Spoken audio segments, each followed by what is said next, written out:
Welcome back. If you were just joining us, the program is Daybreak Africa, reaching you live from our Abuja studios. Now it's time for the discussion segment of the show. The Nigerian federal government on Monday said the senior secondary school 3 pupils will resume in August 4 in preparation for the West African Senior School Certificate Examination, which is starting on August 17. Now, what preparatory measures should be put in place for students as well as teachers? With us in the studio to talk about this is an educationist, Mrs. Irene Ugbah. Thank you, ma'am, for joining us today. Thank you. You're welcome. Thank you.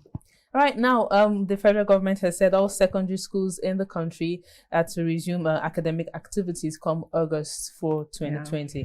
Now, the Nigerian Union of Teachers and the All Nigerian Conference of Principals of Secondary School has insisted that the state governments must provide water and PPE for all teachers and students in schools. What's your take on this?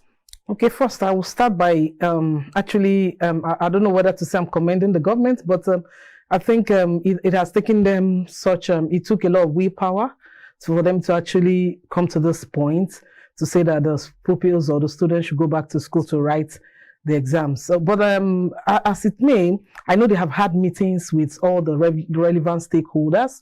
Yeah. So first I'll look at government as a regulator and also as a proprietor.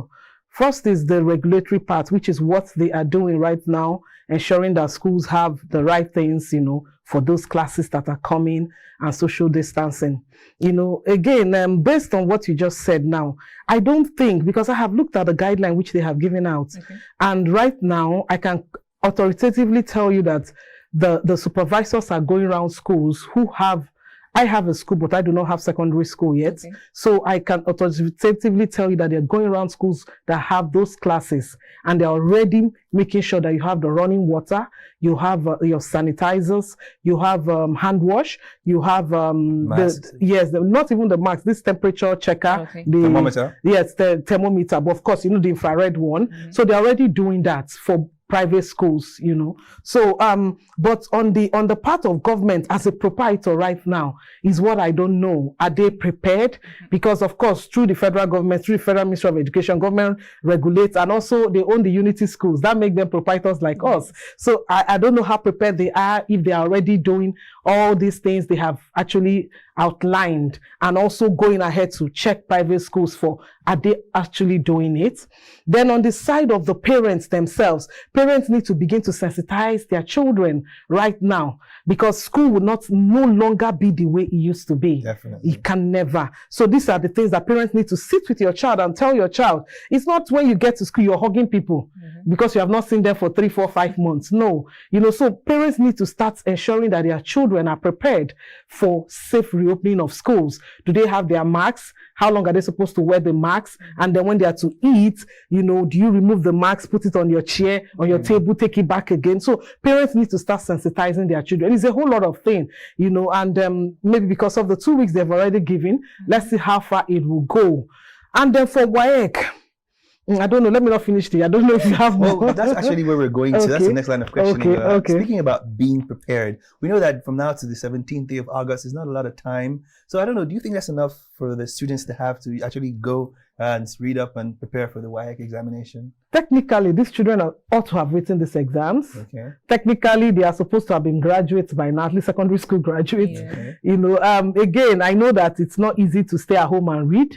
Yeah, but I believe that any serious students should have been reading, going through their past questions and things like that. So, yes, I could say that 2 weeks, we could say, because there is no time that is appropriate. We can't really judge now based on seriousness, because we didn't know for so long whether or not we were going to have the exams. Yes. So, but even if you give 1 month, I can tell you that some students will tell you they are not serious. That is not enough. If you give 2 months, some will tell you they are not ready as well. But I'm just hoping that if they give the 2 weeks, people will be very serious with the 2 weeks. You know how the public schools are when they resume, they take 1 week to cut classes and things like that. So I'm just hoping that when they actually resume on that day, immediately academic classes and work starts. I'm hoping so. My concern still goes to the public school, because that's our concern. Yeah, for private, because I know for private schools, you have conducting them online classes. Some things have been happening in private schools, but I'm still concerned about those students in public schools. what can we say? How prepared can we say the teachers or the students would be, if they are asked to come back to school right now? I'm still very concerned about Thelma, I wish I could answer that question. Truly, because it's 2-3 weeks ago when you interviewed me, I kept emphasizing the fact that learning is basically not taking place in the public schools, and it's actually sad, But truly, I don't know what they can do other than do the fire brigade approach. Try and make sure that as soon as school resume, they are teaching them. The teachers are not eating granules and drinking Coke and things like that, but just making sure that the children get the best from those 2 weeks. Yeah. And again, you see the exam was I don't know, there's a way they've splitted the exams. So I believe they will concentrate on the core subjects which they are taking with WAEC, because the Minister of Education, State for Education, said they will do the ones that they and WAEC have.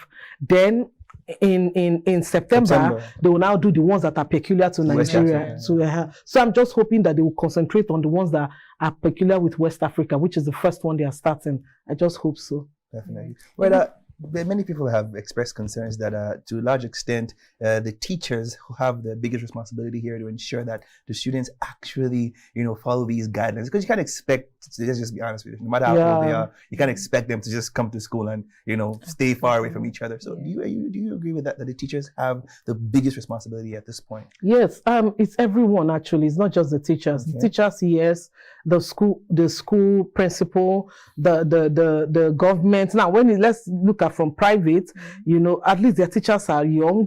Again, my concern for the public school is that their teachers are mostly old people. They're in their 50s, and some in their late 50s.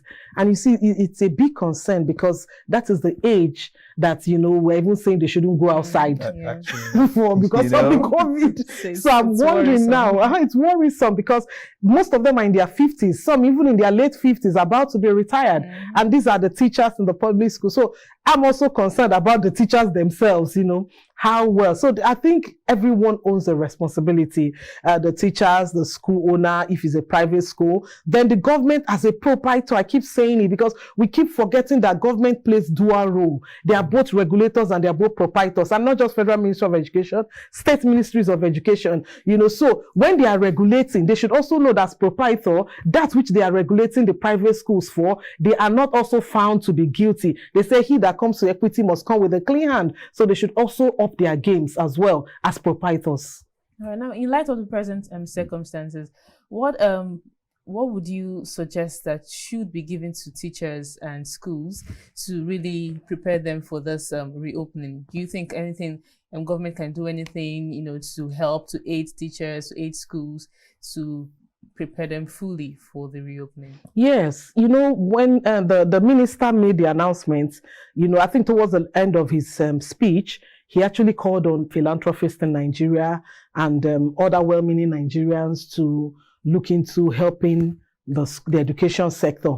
And I kind of agree with him. Now, when we look at the CACOVID, the coalition against COVID-19, they have been really working, I think it's a coalition of corporate Nigeria and their allies, and they've been working on the health side, providing isolation centers and so on. Now, the two biggest challenge in Nigeria now is actually health and in education. Of course, economy is there, but I think the drivers of the economy are working every day.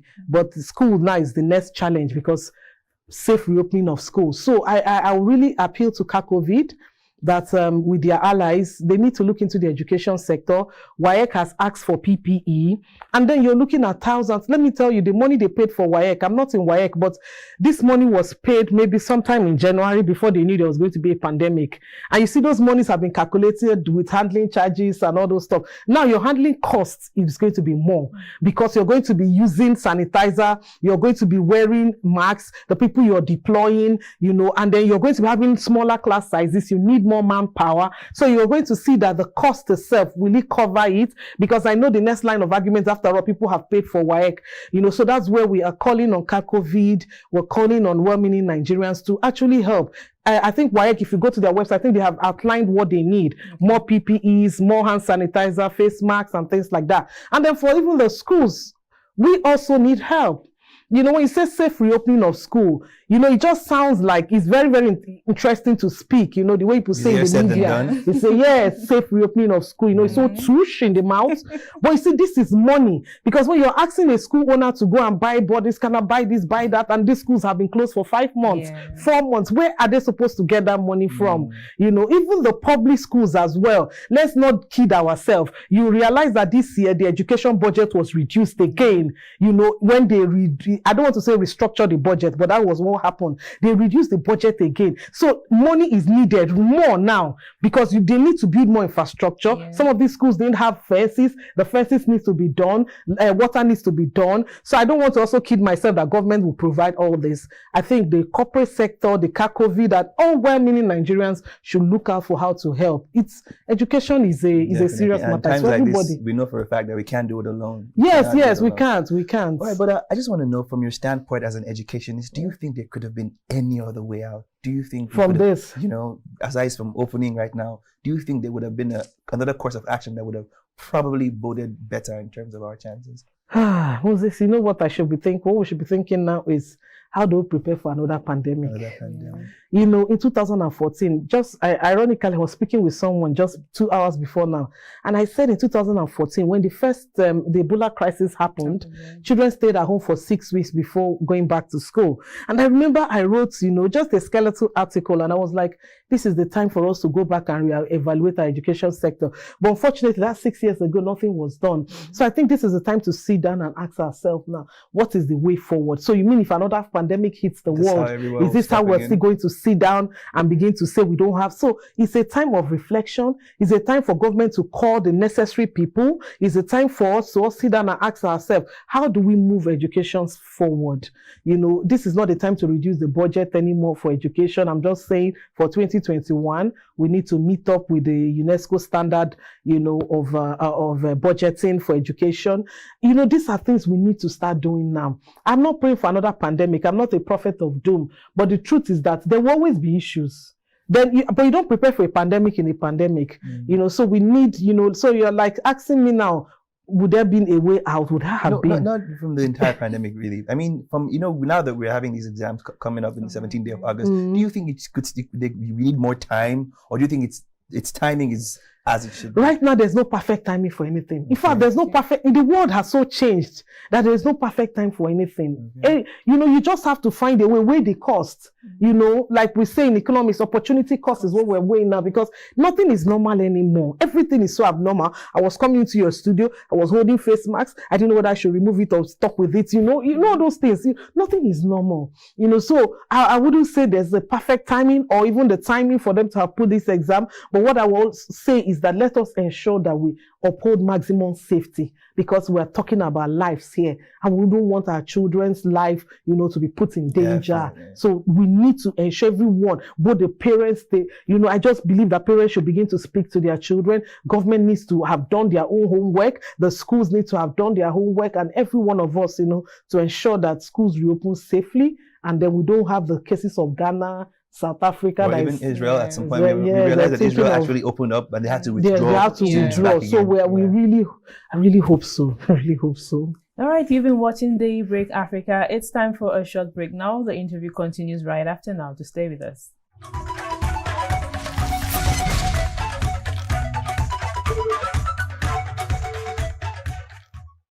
Welcome back. The program is still Daybreak Africa, and we have been discussing with an educationist, talking about Mrs. Irene Ugbah, on school reopening and the preparatory measures that should be taken. Now, ma'am, like you were speaking before we went on the break, you spoke about parents having a lot to do, you know, regarding this. Now, I want to ask, because a lot of people are worried that this might be the worst WAEC year for students. They are worried that students might, you know, there may be a lot of failures this year. So on the part of parents, what would you advise? Let's not predict that it will be mass failure.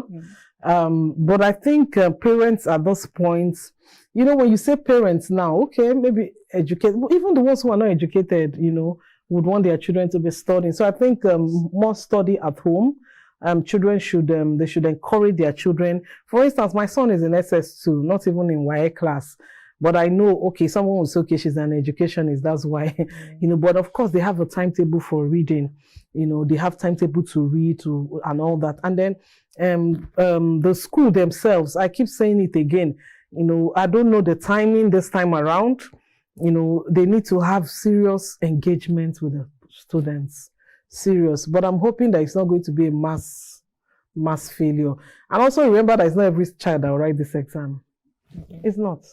Let's not kid ourselves. There are some parents who wouldn't want their children to resume, because of the pandemic.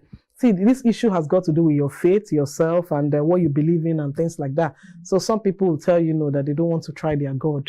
So their children wouldn't write. So, but if you've made up your mind that your child will write, let it count. Yeah. So ensure that your child is studying, ensure that your child is reading, and then, not pretending to be reading.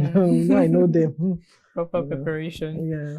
All right. Now, if all students are to go back to school, if it's time for all students to go back to school, I want to ask, what would you, advise to be done in terms of preparation, like in terms of finance, in terms of infrastructure, in terms of human resources, if we were to say, okay, all students should go back to school?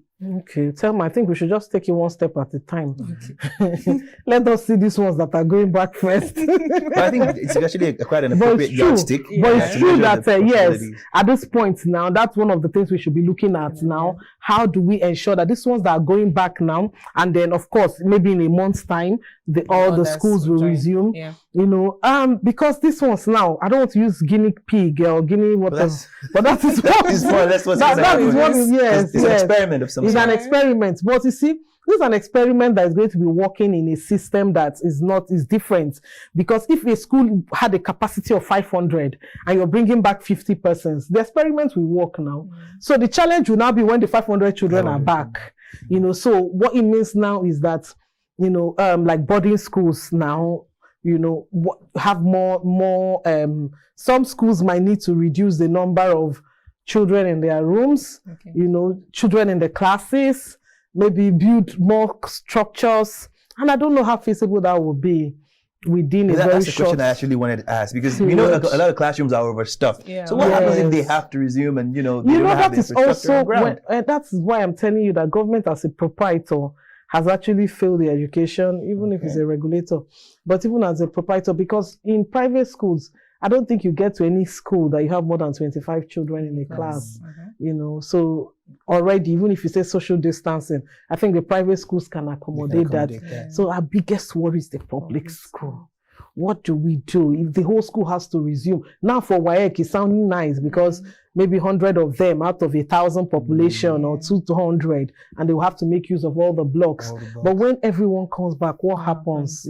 So I think that government needs to do side, it kind of does seem like a good thing, because now that we've highlighted all these issues, there's something that the government can't run away from, parents can't run away from it. Now the issue of having too many people in one class has to be addressed, no matter how you look at it. Yes, it has all the to core be. issues that the sector faces, the government must address. No, today I didn't come to fight. Every time they say, Irene, you're always fighting this government. I didn't come to fight today. So I'm just, because I have to say the way it is. The truth is that, like you said, we can't run away from it. You can't have that. I do NGO in public schools, and you go to a class, you're seeing 80 children. And then even the 80 children, not all of them have chairs to sit. I mean, we can't go back to that. We cannot. And if anything that has to be done, governments have to put their hands on deck, especially when you go to core rural areas. Children are sitting on the floor, and you say you are fighting corona and the kids are sitting on the floor. So they need to do, and we need to keep talking about it, because if we don't keep talking about it, they wouldn't do it. So we need to keep talking about it. You, the press people, go to schools. You saw when that girl that got scholarship, is it SA or BFA? That little girl, that she said, if they beat me, 2 years ago. You saw the school, you saw the state of the school.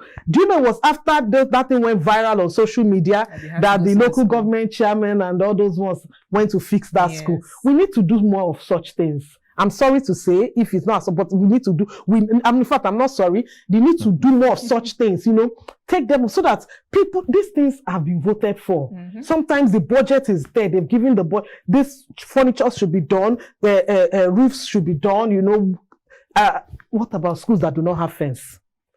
You know, government said you should come in through one gate and exit from one gate. So when you don't have fence, you have multiple exits. Yeah. So whether the corona is coming from the north, you don't even know. Person can enter from the north, go out from the south, and deposit the corona for you there and things like that. I see government is a lot of work they need to do. And we need to keep putting it, you know, keep talking about it till they get it done. All right. Before I let you go, the Minister of Education said something. He actually ruled out the possibility of the federal government assisting private school owners, you know, to financially to survive the pandemic. What's your thought on that? You know, they have told us so many things. We don't even know what to believe. You know, association came some 2 weeks back and said they will pay for this, you know, and all that. You know. But I think it's not really the work of the Ministry of Education, if I have to be truthful to you. Okay. Their job is not to help private schools, pay school fees and all that. They have their own issues. It's not their schools we're talking about now.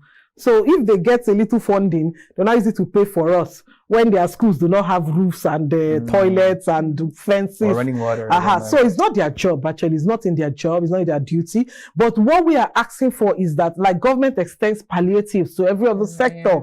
You know, they should also extend to the education sector. And it shouldn't be a loan. Don't tell me to go and take a loan to pay salaries for the next 5 months. Now, when you're taking simple business sense, when you take a loan, you're taking a loan against something. You're taking a loan. If I want to expand, let's say, for instance, I'm poultry rearing. You're giving me 200,000 to expand. Is it not to buy more chicken, to sell, be able to pay back your loan? Now, why will you tell me to go and take a loan to pay salaries for 6 months for people who are not working, and we don't even know when school is resuming? And when school resumes, the school fees I'm collecting then is for that session. Now, this one I'm paying for, who accounts for it? And it's a loan I must be servicing till only when God knows when the schools are opened. So you can't, it's not a business measure. If you really want to help the private schools, what you should do is to extend palliative grants. We have association. You say, okay, your association, we're giving you guys 10 billion or 100 billion. Share it among yourselves. And the association has their criteria. Do you belong to the association? Have you paid your dues? All those kind of criteria. And then we're good to go. And then it's not a refundable thing. Don't tell us to refund it. Pandemic happened. All the money they are giving, you know, they're not asking for refunds now. So why will you tell us to go and take loan? You want to kill us. All right. Thank you very much, Ma, for coming on the program today. It was really nice having you. The program is Daybreak Africa, and we have been talking to Mrs. Irene Ugbah. She is an educationist, talking about reopening of schools and the preparatory measures that need to be put in place. We'll be right back after this break, so stay with us.